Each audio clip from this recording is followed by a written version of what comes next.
ବର୍ତ୍ତମାନ ବଡ଼ ଖବର ପାଣିପାଗକୁ ନେଇ ବଡ଼ ସୂଚନା ନୂଆ ଅପଡେଟ୍ ଆଗାମୀ 24 ଘଣ୍ଟା ମଧ୍ୟରେ ଭୟଙ୍କର ଝଡ଼ ବଜ୍ରପାତ ଓ ପବନ ନେଇ ରାଜ୍ୟର 30 ଜିଲ୍ଲାକୁ ୟେଲୋ ୱାର୍ଣ୍ଣିଂ ଜାରି କରିଛି ପାଣିପାଗ ବିଭାଗ।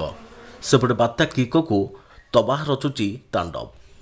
ତେବେ ବାତ୍ୟା ପ୍ରଭାବ ଜାଣିବା ସମ୍ପୂର୍ଣ୍ଣ ଡିଟେଲ୍ସ ଇନଫର୍ମେସନ୍। ତା ପୂର୍ବରୁ ଭିଡ଼ିଓକୁ ଲାଇକ୍ କରନ୍ତୁ, ଯଦି ପାରୁଛନ୍ତି ଆପଣଙ୍କର ସାଙ୍ଗସାଥୀମାନଙ୍କୁ ଭିଡ଼ିଓଟିକୁ ସେୟାର କରିନିଅନ୍ତୁ।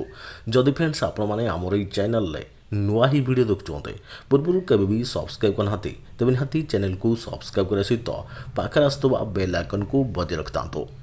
ତେବେ ଆଗାମୀ 24 ଘଣ୍ଟା ମଧ୍ୟରେ ଝଡ଼ କିମ୍ବା ବଜ୍ରପାତ ଓ ପବନ ନେଇ ରାଜ୍ୟର 30 ଜିଲ୍ଲାକୁ ୟେଲୋ ୱାର୍ଣ୍ଣିଂ ଜାରି କରିଛି ପାଣିପାଗ ବିଭାଗ।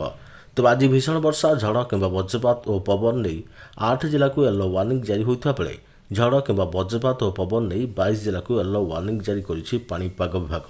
ସେହିପରି ଆସନ୍ତାକାଲି ଭୀଷଣରୁ ଅତି ଭୀଷଣ ବର୍ଷା, ଝଡ଼ କିମ୍ବା ବଜ୍ରପାତ ଓ ପବନ ନେଇ 2 ଜିଲ୍ଲାକୁ ଅରେଞ୍ଜ ୱାର୍ଣ୍ଣିଂ ଜାରି ହୋଇଥିବା ବେଳେ ଭୀଷଣ ବର୍ଷା, ଝଡ଼ କିମ୍ବା ବଜ୍ରପାତ ଓ ପବନ ନେଇ 5 ଜିଲ୍ଲାକୁ ୟେଲୋ ୱାର୍ଣ୍ଣିଂ ଜାରି ହୋଇଛି।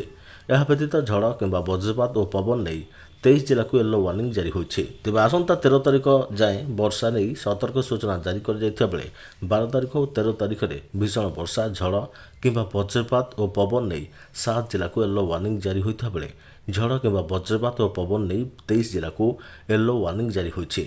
ତେବେ 13 ତାରିଖରେ ଝଡ଼ କିମ୍ବା ବଜ୍ରପାତ ଓ ପବନ ନେଇ 20 ଜିଲ୍ଲାକୁ ୟେଲୋ ୱାର୍ଣ୍ଣିଂ ଜାରି ହୋଇଛି। ସେହିପରି 14 ଓ 15 ତାରିଖ ପାଇଁ କୌଣସି ଚେତାବନୀ ନଥିବା ବେଳେ ଭୁବନେଶ୍ୱର ପାଣିପାଗ ବିଜ୍ଞାନ କେନ୍ଦ୍ର ପକ୍ଷରୁ ଜାରି ହୋଇଥିବା ଟ୍ୱିଟ୍ରୁ ଏହି ସୂଚନା ମିଳିଛି। ଏପଟେ କିକୋର ତାଣ୍ଡବ ପରେ ତପାହର ତାଣ୍ଡବ ଦେଖିବାକୁ ମିଳୁଛି। 100ରୁ ଅଧିକ ଫ୍ଲାଇଟ୍ କ୍ୟାନ୍ସଲ, ତାଣ୍ଡବ କରିବ ତପାହ। ବହୁଛି 170 କିଲୋମିଟର ବେଗରେ ପବନ, ସ୍କୁଲ କଲେଜ ବନ୍ଦ। ହଂକଂ ଏବଂ ପଡ଼ୋଶୀ ଚୀନର କିଛି ଅଂଶରେ ଝଡ଼ ତପାହର ପ୍ରଭାବ ଆରମ୍ଭ ହେଲାଣି। ଘଣ୍ଟା ପ୍ରତି 170 କିଲୋମିଟର ବେଗରେ ପବନ ବହୁଛି ଏବଂ ବର୍ଷା ଲାଗି ରହିଛି। ଏପର୍ଯ୍ୟନ୍ତ କୌଣସି ଭୂସ୍ଖଳନ କିମ୍ବା ବନ୍ୟାର ଖବର ନାହିଁ। ତେବେ ଆଜି ହଂକଂ ଏବଂ ଚୀନର ସେନଜେନ୍ ସହରରେ ସୁରକ୍ଷାକୁ ଦୃଷ୍ଟି ରଖି ସ୍କୁଲ କଲେଜଗୁଡ଼ିକ ବନ୍ଦ ରଖାଯାଇଛି।